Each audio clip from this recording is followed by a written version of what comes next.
오늘 이 시간에는 요한복음 16장 23절 이하의 말씀을 가지고 내게 묻지 아니하리라 라는 제목으로 잠시 말씀을 진도하도록 하겠습니다. 지금 우리는 예수님의 고별 설교를 살펴보고 있는데요. 예수님께서 말씀하시기를 장차 성령이 오시면 무엇에 대해서 책망을 하신다고 하셨습니까? 예, 여러분들 그 뒤에 칠판 보시면은 장차 성령이 오시면은 크게 세 가지를 책망하십니다. 죄에 대해서 책망하시고, 의에 대해서 책망하시고, 심판에 대해서 책망을 하십니다. 근데 여러분이 이 말씀만큼은 꼭 여러분들 기억하셨으면 좋겠어요. 왜냐면은 이 말씀이 얼마나 중요했던지 예수님께서 비유 포함해가지고 몇 번이나 반복하셨어요? 4번이나 반복하셨어요.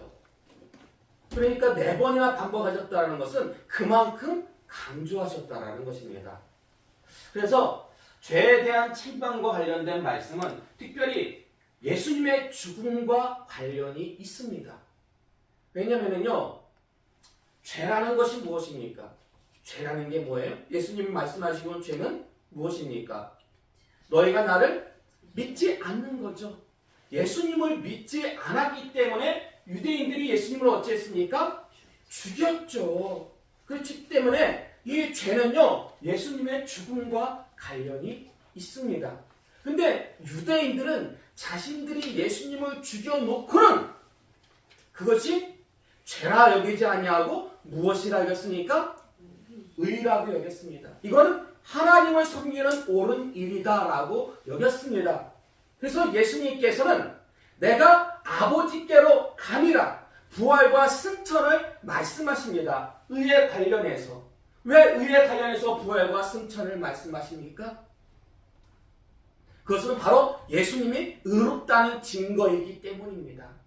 유대인들은 예수님을 불의하다고 여겼지만 그들이 믿는 하나님이 보실 때는 예수님은 전적으로 의로우신 분이셨습니다. 그래서 죽었던 예수님을 다시 살리시고 그 예수님을 하늘로 올리사 하나님 우편에 거하게 하셨다라는 것입니다. 이런 하나님의 그 모습을 놓고 볼 때에 정말 의로우신 분은 예수님이고 불의한 사람은 누구다? 유대인들이었다라는 것입니다. 그런데요, 이 죄에 대해서, 의에 대해서 예수님께서 말씀하시는 것은요, 비단 유대인들에 대한 책망의 말씀뿐만이 아니라 심판에 관한 말씀인데요. 이 심판은 이 세상 임금을 심판하는 말씀입니다. 이 세상 임금이 누굽니까? 바로 마귀죠. 마귀. 근데 특별히 이 심판의 말씀은 마귀의 권세와 관련이 있습니다. 자, 마귀가 이 세상을 휘두르는 두 가지 큰 무기가 있습니다. 무엇과 무엇입니까? 죄와 사망이죠. 자, 그 죄의 권세가 어떻게 무너집니까? 예수님을 믿음으로. 죄의 권세는 예수님을 믿음으로 무너집니다. 사망의 권세는 어찌 무너집니까? 예수님이 부활 승천하심으로. 그렇기 때문에 죄에 관한 말씀과 의에 관한 말씀은 바로 이 세상 마귀를 심판하시는 그런 말씀과 같은 맥락의 말씀이다라는 것입니다. 근데 왜 예수님께서 직접 책망하지 않으시고 왜 부활 승천하사 성령님을 보내심으로 책망하시는 그 이유가 뭘까요? 그렇죠. 회개케 하시기 위해서. 성령님은 회개의 영이십니다. 단순히 죄에 대해서, 의에 대해서, 심판에 대해서 책망하시는 것뿐만 아니라 회개로 인도하시는 분입니다. 진리의 영이시고 회개의 영이시기 때문에. 그래서 책망을 받고 회개로 구원의 자리로 인도하시려고 성령님을 보내사 책망하신다라는 것입니다. 그 성령님이 언제 오십니까? 예수님께서 약속하신 그 성령님이 언제 오세요? 예수님이 지상에서 부활하시고 며칠 동안 계셨어요? 40일 동안 계셨어요. 근데 40일 후에 예수님께서 승천하시고 열흘이 지난 후에 그날이 무슨 절기냐? 바로 오순절이었습니다. 초실절로 시작해가지고 50일째 되는 날이 오순절이에요. 그 절기에 맞춰가지고 성령님을 보내주십니다. 그래서 오늘 본문의 말씀 보시면요. 오늘 본문 23절의 말씀. 그날에는 너희가 아무것도 내게 묻지 아니하리라. 여기서 말씀하고 있는 이 그날이 어떤 날일까요? 바로 그렇죠. 성령 강림의 날을 가리킵니다. 성령 강림의 날. 자, 지금 예수님께서 말씀하시기를 성령 강림하시는 그날에 누가 누구에게 묻지 않는다는 것입니까? 누가 누구에게?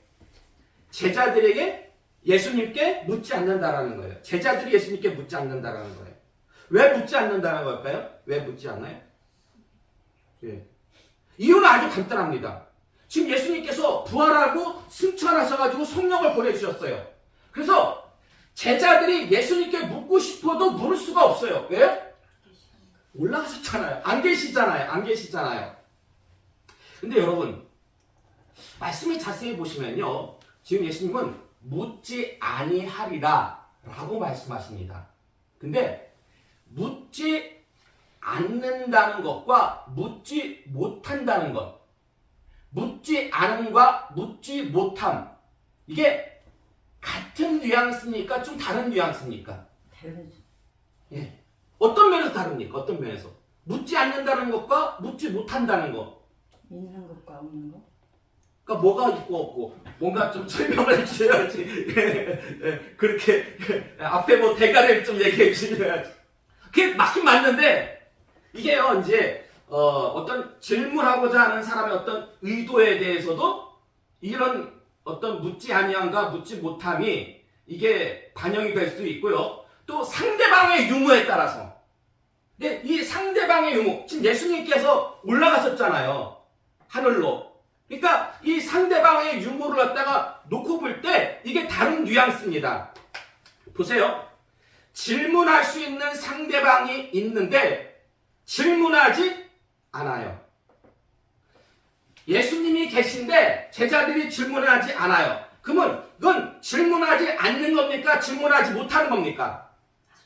질문하지 않는 거죠. 질문하지 않는 거죠. 근데 예수님이 하늘 올라갔어. 질문할 수 있는 상대방이 없어. 질문할 수 있는 상대방이 없어가지고 질문하지 않아. 그러면 이거는 질문하지 않는 겁니까? 질문하지 못하는 겁니까? 못하는. 질문하지 못하는 거죠. 묻지 못하는 거예요. 자, 이런 관점에서 볼 때 그러면은 이제 예수님이 승천하신 후에 성령이 오시면은 예수님께서 말씀하시길 너희가 내게 묻지 아니하리라. 묻지 아니하리라 라는 말씀이 맞습니까? 묻지 못하리라 라는 말씀이 맞습니까? 묻지 못하리라는 말씀이 맞죠.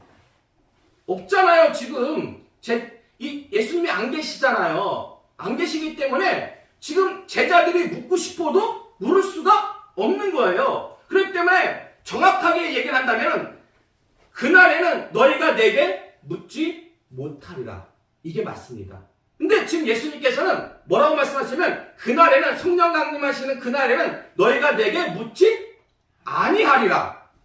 왜 이렇게 말씀하신 걸까요? 묻지 못하리라가 맞는데. 자, 여러분 보세요. 성령님이 오셔서 하시는 주요 임무가 뭡니까? 성령님이 오셔서 하는 주요 임무. 우리가 살펴봤죠? 예, 죄에 대해서, 의에 대해서, 심판에 대해서 책망하십니다. 책망하신 후에 어떻게 해요?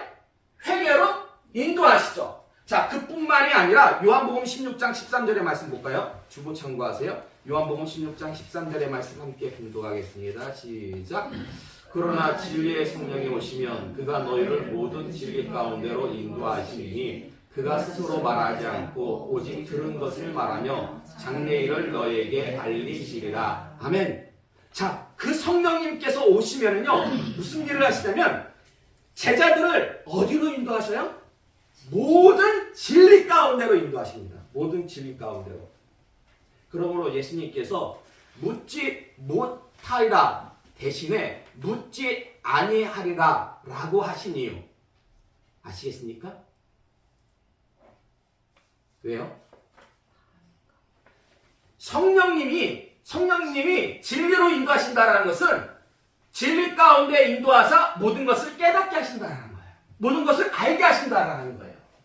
그렇기 때문에 성령님이 오셔서 궁금한 것을 다 알려주시기 때문에 지금 예수님께서 묻지 아니하리라 라고 그렇게 말씀하신 거예요. 부족함이 없다라는 거예요. 부족함이. 예? 지금 예수님이 안 계시기 때문에 제자들은 어떡하지? 우리에게 이러한 일들이 앞으로 닥치면 어떡하지?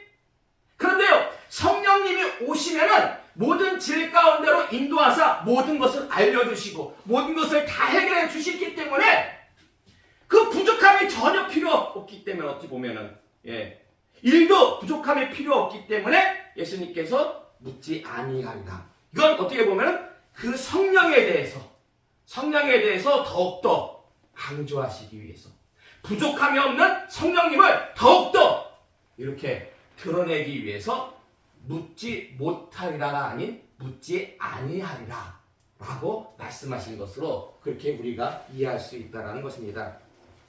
그런데요, 본문에서 말씀하신 묻지라는 이 단어는 원어적으로 볼 때 두 가지 의미를 전달합니다.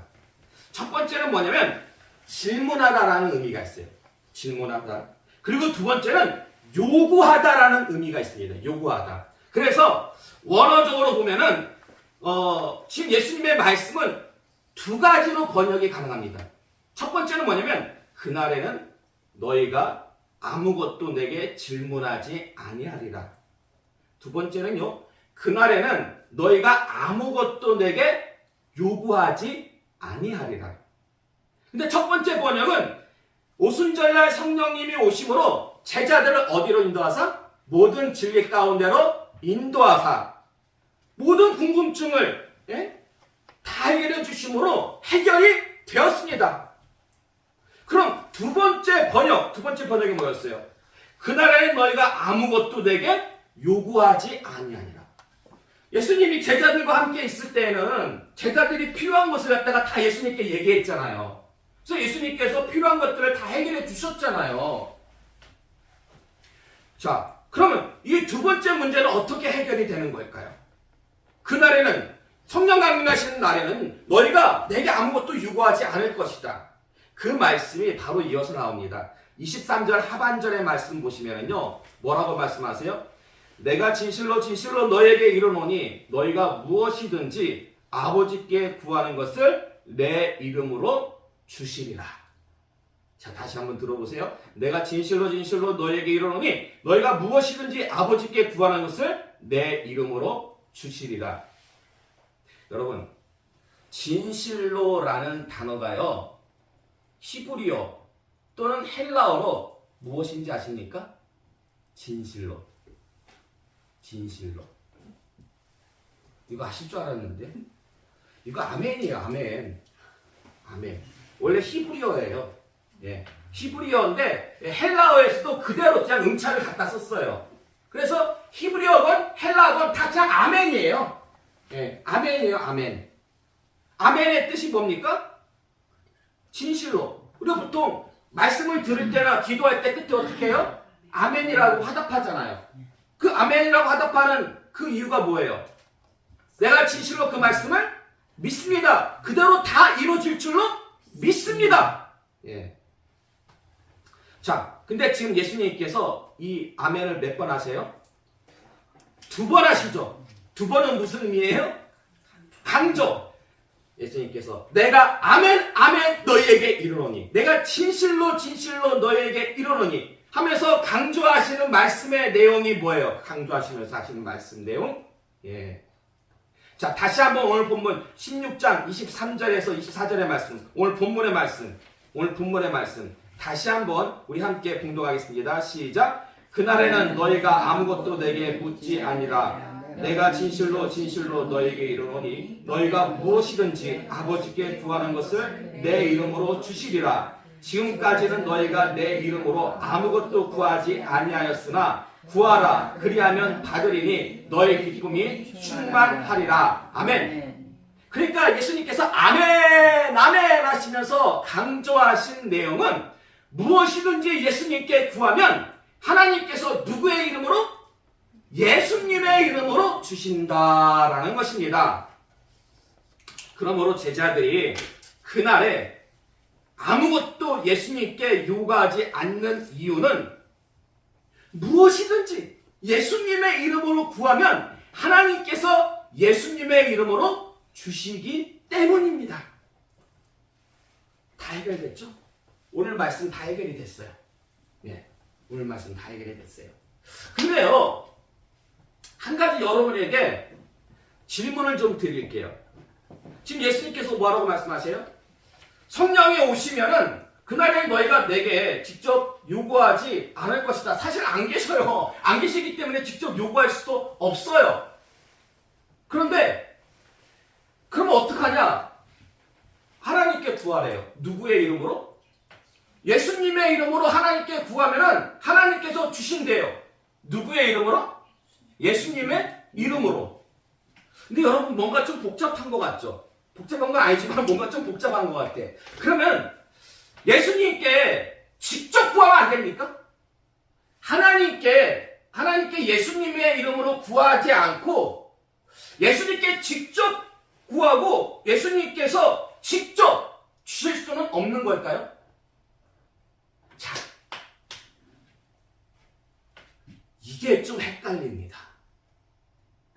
이거 신앙생활 오래 하신 분들도요, 이거 질문하면 그럴 수 있을 것 같기도 하고 아닌 것 같기도 하고. 여러분 생각에는 어떻습니까? 여러분 생각에는 우리가 기도할 때에 예수님의 이름으로 하나님께 구해서 하나님께서 예수님의 이름으로 주시는 것이 정답입니까? 아니면 그 과정을 좀 생략해가지고 예수님께 직접 구하고 예수님께서 직접 주시는 것이 정답입니까? 1번 같습니까? 2번 같습니까? 1번 같아. 자, 1번, 네, 1번 같다. 이게요, 좀 어떤 액션이라든지 시청자 교육이라든지 어떤 활동이 있어야지 이게 기억에 오래 남아요. 예, 나는 1번 같다.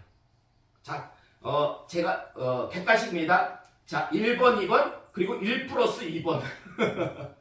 자, 1번, 예수님을 통해서 하나님께 기도하고 하나님께서 예수님을 통해서 응답을 주신다. 이게 1번. 2번, 예수님께 바로 기도하고 예수님께서 응답을 주신다. 2번. 3번은 1번도 되고 2번도 된다. 자, 1번이라고 생각하시는 분 없어요? 자, 2번이라고 생각하시는 분. 자, 3번이라고 생각하시는 분. 그 나머지 뭐예요? 그때마다 다릅니까? 그때마다 달라요? 여기 칠판에 써왔죠. 기도와 관련해서 특별히 하나님과 관련해서, 하나님과 관련해서 신학자들은 기도의 대상자와 기도의 중보자와 기도의 시행자로 이렇게 나눕니다. 자, 여러분, 기도의 대상자, 우리가 기도할 때 삼위 하나님이 계시잖아요. 성부, 성자, 성령. 일반적으로 평소에 누구에게 기도합니까? 성부 하나님께 기도하죠. 자, 그러면 누구의 이름으로 기도합니까? 성자의 이름으로 기도해요. 그러면 누가 응답해 주십니까? 예? 성부나 성자, 성수님.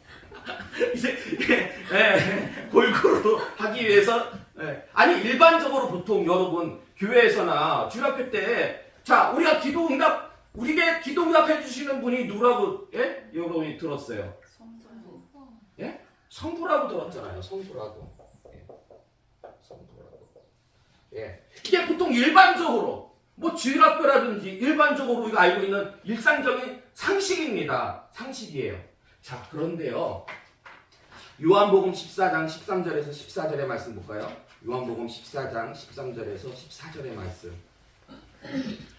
자, 함께 봉독하겠습니다. 시작. 너희가 내 이름으로 무엇을 구하든지 내가 행하리니 이는 아버지로 하여금 아들로 말미암아 영광을 받으시게 하려 합니다. 내 이름으로 무엇이든지 내게 구하면 내가 행하리라. 아멘. 자, 이거 누가 하신 말씀이에요? 예수님. 이게 예수님이지. 요한복음 요 14장부터 요한복음 17장까지 다 고별설교 내용이에요. 고별설교. 예. 그러니까 지금 오늘 본문 요한복음 16장의 말씀은 오늘 본문의 말씀은 고별설교 뒷부분이고 지금 방금 우리가 봉독한 요한복음 14장 말씀은 이 고별설교 앞부분의 말씀이에요. 그러니까 다 같은 고별설교의 말씀이에요. 고별설교의 말씀인데 지금 예수님의 말씀을 보면은요. 예수님의 이름으로 하나님께 구하는 게 맞습니까? 아니면 예수님께 직접 구하는 게 맞습니까? 자, 14절의 말씀 보시면은 내 이름으로 무엇이든지 내게 구하면 내가 행하리라. 여기서 말씀하고 있는 내게는 누구를 가리켜요? 예수님을 가리키죠. 예수님을. 예. 그러므로 예수님의 이름으로 우리가 누구에게 구하면 돼요? 예수님께 구하면 된다라는 것입니다. 자, 그래서 일단 말씀에 의거해서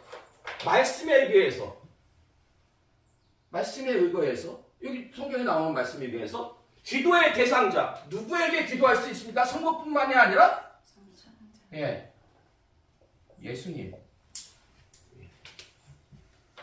성경에 나와 있잖아요. 예수님이 내게 기도하면 내게 기도하면.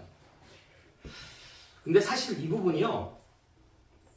약간 신학자들 가운데도 역사적으로도 좀 논란이 됐어요.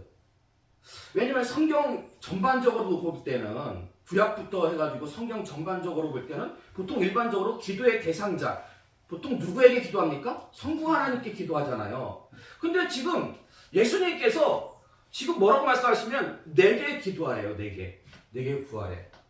그리고 사실 예수님께서 이렇게 직접적으로 내게 기도하라는 말씀이 그렇게 많지가 않아요. 그래서 몇몇 사본들 있잖아요. 성경을 기록한 몇몇 사본에서는 일부러 이 단어를 빼버려요. 요 네 개라는 단어를 갖다가 빼버려요. 이게 뭔가 앞뒤가 안 맞는 것 같다. 뒤에서는 예수님의 이름으로 예수님께서 말씀하시기를 하나님께 구하라고 해놓고서는 앞에서는 자신에게 구하래. 그러니까 이게 뭔가가 좀 언밸런스하기 때문에 몇몇 사본에서는요, 네 개라는 단어 자체를 갖다가 빼버립니다. 그러나 대다수의 사본들은 포함하고 있습니다. 대다수의 사본들은 포함합니다. 따라서 기도의 대상은 성부 하나님뿐만 아니라 성자 하나님. 이거를 예수님께서 분명하게 말씀하셨기 때문에 일단은 인정해야 됩니다. 일단 인정해야 돼요. 근데 좀 아까 말씀드린 것처럼 뭔가 좀 이해가 잘 안 되죠. 그러면 초지일관되게 앞에서도 예수님께서 내게 기도하라고 했으면은 뒤에서도 내게 기도하라고 하지. 왜 앞에서는 내게 기도하라고 하시고 뒤에서는 하나님께 기도하라고 하시는 도대체 그 이유가 무엇일까? 그래서 막 몇몇 사본에서는 학자들이 빼버리기도 하잖아요. 그 이유가 뭘까? 사실 여기에 대해서 어떤 이렇게 속 시원하게 대답을 해주는 학자가 없어요. 주석에서도 여기에 대해서는 침묵하고 있고 여기에 대해서 이렇게 속 시원하게 해석해주는 신학자도 없고. 그래서 제가 말씀을 좀 묵상했습니다. 왜 예수님께서 이렇게 앞, 뒤가 똑같은 설교인데 왜 좀 다르게 이렇게 말씀하신 걸까? 그러다가 한 가지 이유를 좀 찾았습니다. 이게 정답이라고 말씀드릴 수는 없고 그냥 한 가지 이유를 찾았는데 그게 뭐냐면 삼위일체랑 연관이 좀 있더라고요. 삼위일체. 자, 이게 무슨 말씀이냐면 지금 내게 기도하라는 요한복음 14장 14절의 말씀 외우기도 쉬워요. 요한복음 몇 장 몇 절? 14장 14절. 내게 기도하라는, 내게 구하라는 그 예수님의 말씀, 그 전후 문맥을 보면 무엇에 관해 말씀하시고 있냐면 삼위일체에 관해서 말씀하고 있어요. 삼위일체. 자, 찾아볼까요? 요한복음 14장 7절에서 10절의 말씀. 요한복음 14장 7절에서 10절의 말씀.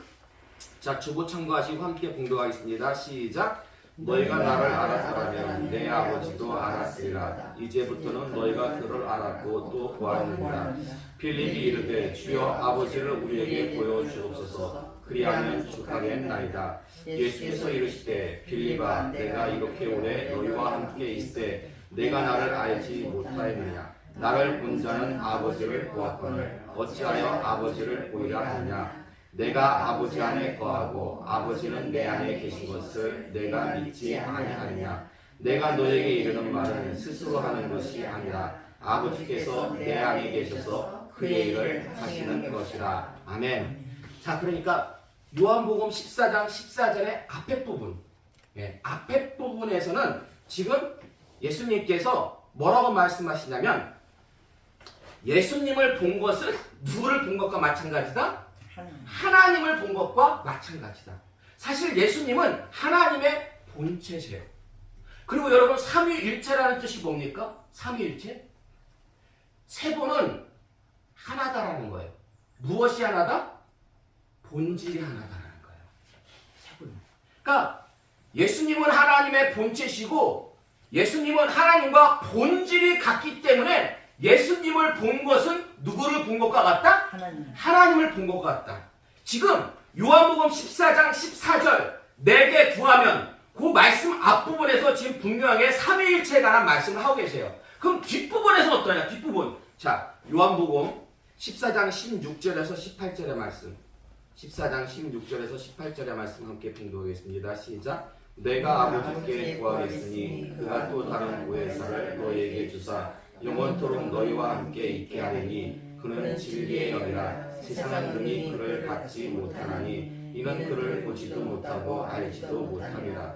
그러나 너희는 그를 아나니 그는 너희와 함께 거하시며 너희 머릿속에 계시겠음이라. 내가 너희를 고와 같이 버려두지 아니하고 너희에게로 오리라. 아멘. 자, 예수님께서 말씀하시기를 예수님께서 부활하시고 승천하시면은 제자들을 고와 같이 내버려 두시지 않고 다시 오시겠대요. 근데 다시 오시는데 무엇으로 오셔요? 무엇으로 오셔요? 성령으로 오셔요. 성령으로.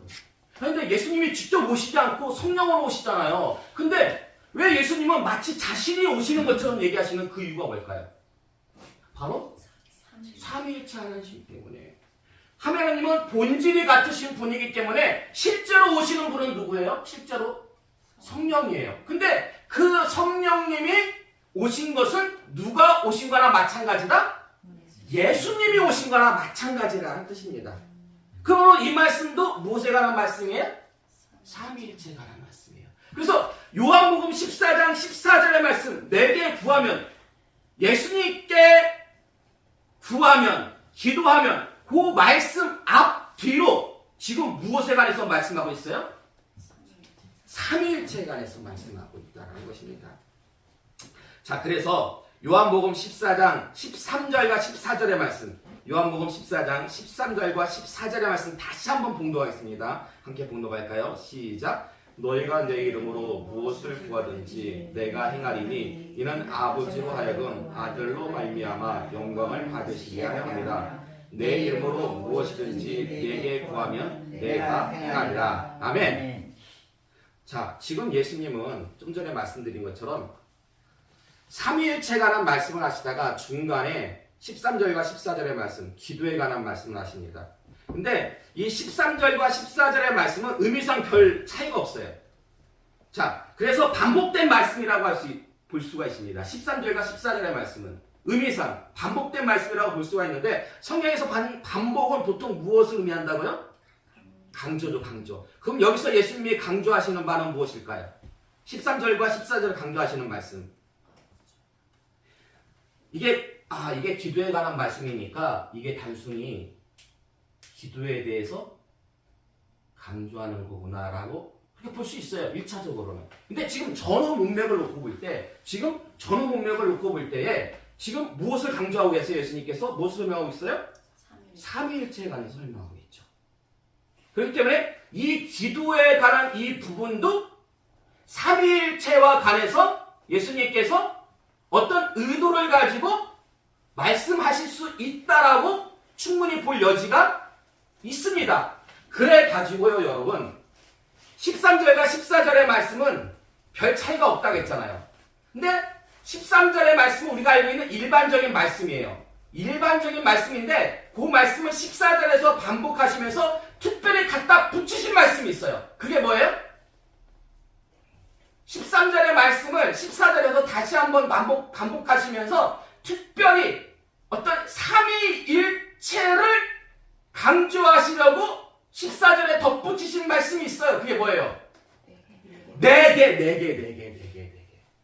지금 13절에서는요, 지금 뭐라고 말씀하시고 있냐면, 너희가 내 이름으로 무엇이든지 구하라. 그러면 아버지께서 너에게 주실 것이다.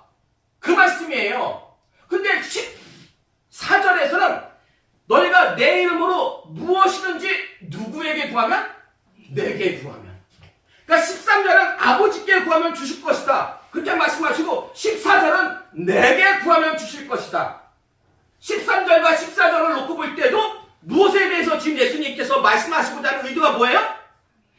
기도의 어떤 한 예를 통해서 아버지께 구하는 것은 곧 내게 구하는 것과 같은 것이다.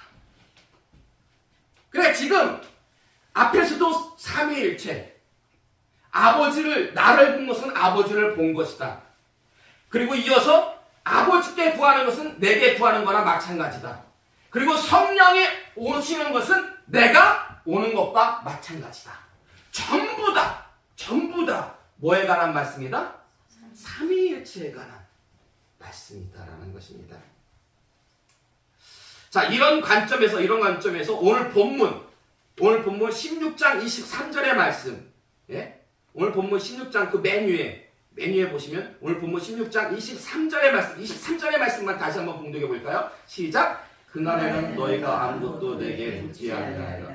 내가 진실로 너희에게 이르노니 너희가 무엇이든지 아버지께 구하는 것을 내 이름으로 주시리라. 아멘. 자, 23절의 말씀 볼 때 지금 기도 응답의 시행자는 누구예요? 기도 응답의 시행자? 누가 주셔요? 예수님의 이름으로 누가 주셔요? 하나님이 주시죠. 근데 24절의 말씀, 자, 24절의 말씀 함께 봉독하겠습니다. 시작. 지금까지는 너희가 내 이름으로 아무것도 구하지 아니하였으나 그리하면 받으리니 너희 기쁨이 충만하리라. 아멘. 그리고 거기서 두 번째 밑에 보면은 요한복음 14장 13절과 14절의 말씀이 있죠? 예, 요한복음 14장 14절의 말씀만 다시 한번 보겠습니다. 14절의 말씀만. 죄송합니다. 시작. 내 이름으로 무엇이든지 내게 구하면 내가 행하리라. 아멘. 자, 기도 응답을 예수님께 구하는 것뿐만 아니라 기도 응답을 누가 시행하십니까? 예수님이 행하신다는 거예요. 예수님께서. 기도 응답의 시행자가 예수님이 된다시다는 거예요. 그러니까 이런 관점에서 볼 때, 삼위일체의 관점에서 볼 때에 우리가 기도하는 대상자는 성부 하나님도 되고 성자 하나님도 됩니다.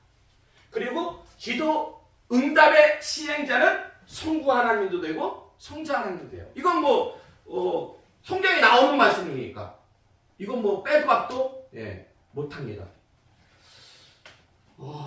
근데 왜 우리는 성경에 분명히 예수님께서 내게 구하면 내가 시행할 것이다 이렇게 말씀하고 계신데 우리는 보통 일반적으로 기도의 대상은 성부 하나님께 하는 거고 기도 응답의 시행자는 성부 하나님이다. 그렇게만 알고 있는 이유가 도대체 뭘까요? 일반적으로 또 그렇게 얘기들을 하세요. 교회에서도. 예.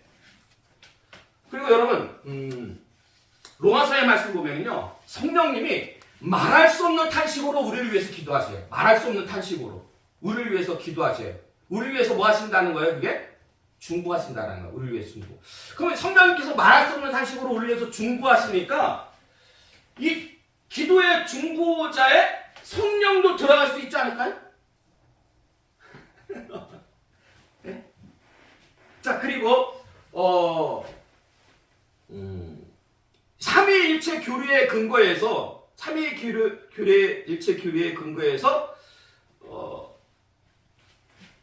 하나님을 본 것은 예수님을 본 것과 마찬가지니까 그렇다면은 기도의 중보자도 성부라고 말할 수 있는 걸까요? 자, 여러 가지 의문점들이 있습니다. 예. 근데 결론적으로 말씀드리면 기도의 중보자는 예수님 한 분밖에 안 됩니다. 그리고 성령님도 안 됩니다. 조카 여러분 다 보셔서 말했으면 딴 식으로 형님께서 우리 중보한다고 그래서 기도의 중보자 있으니까 이렇게 안 돼요. 자, 거기에 대한 그러니까 우리가 지금 신앙생활한 게 몇 개입니까? 몇 년입니까? 수십 년 동안이었잖아요. 수십 년 기도 생활은 우리에게 있어도 가장 기본이잖아요. 기본인데 이것조차 가장 기본적인 사실조차 우리가 제대로 알지 못하고 기도 생활을 갖다 우리가 하고 있었다라는 거예요. 네, 더 자세한 말씀은 왜 성령께서 기도의 중보자가 되시지 않는지 그에 관한 다른 말씀들, 다른 질문들에 대해서는 다음 시간에 말씀을 계속해서 드리도록 하겠습니다.